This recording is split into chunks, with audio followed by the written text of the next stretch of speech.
आपण पाहत आहात शिवभीमक्रांती महाराष्ट्र न्यूज चॅनल।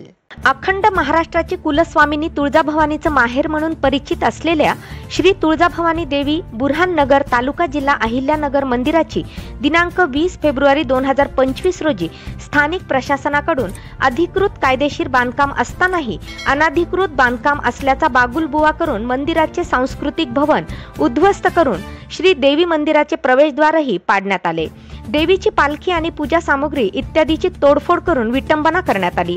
त्यामुळे धार्मिक भावना दुखावल्या आहेत आणि हे सर्व करण्यामागील सूत्रधार येथील स्थानिक आमदार असल्याचा आरोप करत आज दिनांक 17 मार्च रोजी जगदंबा शक्तीपीठ परिषदेच्या वतीने जिल्हाधिकारी यांना निवेदन सादर करण्यात आले।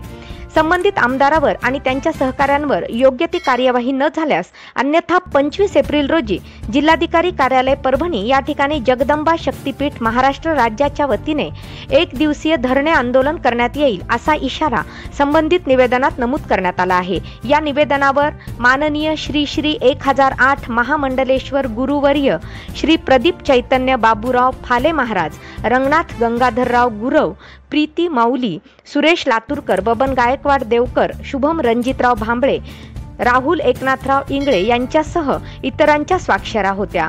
पाहुयात सविस्तर वृत्तांत शिवभीमक्रांती महाराष्ट्र न्यूज निर्भीड निपक्ष वृत्तवाहिनीवर। परिषद व तसेच विविध संघटनेच्या वतीने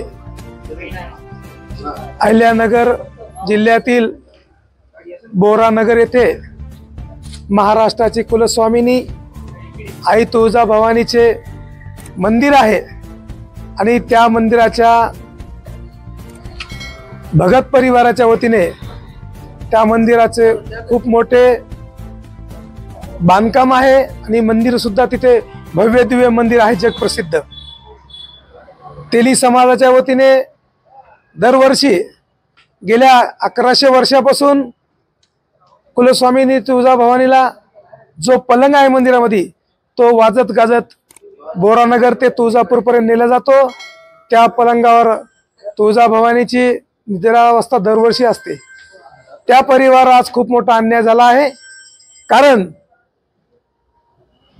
कुलस्वामिनीचं खूप मोठं मंदिर आहे आणि तो मंदिर जवळपास 5 एकर परिसरामध्ये आहे। मंदिराच्या परिसरामध्ये खूप मोठं मंगल कार्य भव्य तुळजाभवानी मंडप असं खूप मोठं मंगल कार्यालय आहे आणि तुळजाभवानीची खूप मोठी कमान होती। त्या ठिकाणी प्रशासनाने कुठल्याही चौकशी न करता, कुठली त्या भगत परिवाराला नोटीस न देता त्या ठिकाणी सदरील अतिक्रमण प्रशासनाच्या अतिक्रमणाच्या नावाखाली त्यांच्या नावी असलेल्या जमिनीमध्ये बांधलेल्या गेल्या कित्येक वर्षापासून मंदिराचे जे परिसर आहे ते सर्व परिसर त्यांनी पाडला आहे आणि त्या भगत परिवार अन्याय झाला आहे। त्यामध्ये खूप मोठं राजकारण झालेलं आहे। त्यामध्ये शिवाजी कर्डिले नावाचे आमदार आहेत। त्या आमदार तिथे त्यांनी राजकारण करून सर्व प्रशासनाला त्यांनी प्रशासनाची दिशाभूल करून आदेश काढला आणि तिथलं तो अतिक्रमण पाडायला लावलं। पण ते अतिक्रमण नसून तो त्या तिथील तेली समाज खूप मोठे संत होते। त्या संतांनी ती स्वतःचं घर शेती वगैरे विकून तो पैसा जमा करून ते थोडे पैसे जमा करून ते मंदिर बांधलेलं आहे आणि त्या मंदिराच्या कमान आणि इतर सभा मंडप जे पाडलं आहे ते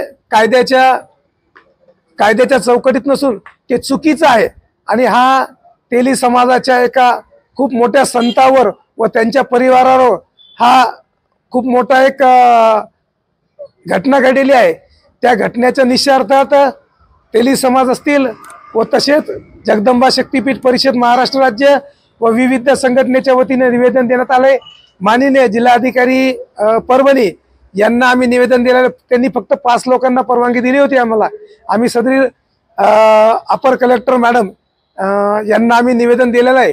तरी महाराष्ट्राचे मुख्यमंत्री, महाराष्ट्राचे उपमुख्यमंत्री, मी महाराष्ट्राच्या गृहमंत्री मुख्यमंत्री महोदयांना विनंती करतो की आपल्या गृह खाता आहे आणि महाराष्ट्राचे महसूल मंत्री आदरणीय बावनकुळे साहेबांना विनंती की आपण प्रशासनाने कुठली त्यांना आदेश दिला होता की त्या तुळजाभवानी मंदिराचं अतिक्रमण नसताना आपण जाणीवपूर्वक अतिक्रमण दाखवलं आहे आणि सदरी आमदार जो आहे तो भारतीय जनता पार्टीचा आहे। जर मंदिरावर किंवा समाजावर अन्याय करण्यासाठी जर असं जर होत असेल तर ही चुकीची बाब आहे। या निषेधार्थ आम्ही निषेध करतो आणि आम्ही जर हे लवकरात लवकर त्यांच्यावर ज्या अधिकाऱ्यांनी चुकीची दिशाभूल करून व ज्या राजकीय नेत्यांनी हे पाठबळ दिलं अशा लोकांना योग्य ती कारवाई करावी, अन्यथा दिनांक 27 एप्रिल रोजी जिल्हाधिकारी कार्यालयावर आम्ही मोठे धरणे आंदोलन करणार आहोत। आणि एवढंच नव्हे तर महाराष्ट्रातल्या सर्व जिल्हाधिकारी कार्यालयावर एक दिवसीय धरणे आंदोलन करण्यात येईल। आणि तशीच माझी विनंती आहे की या राजकीय नेत्यापासून भगत परिवाराला संरक्षण देण्यात यावं अशी माझी विनंती आहे। त्यांच्या परिवाराला शासनाने संरक्षण द्यावं हीच नम्र विनंती आहे।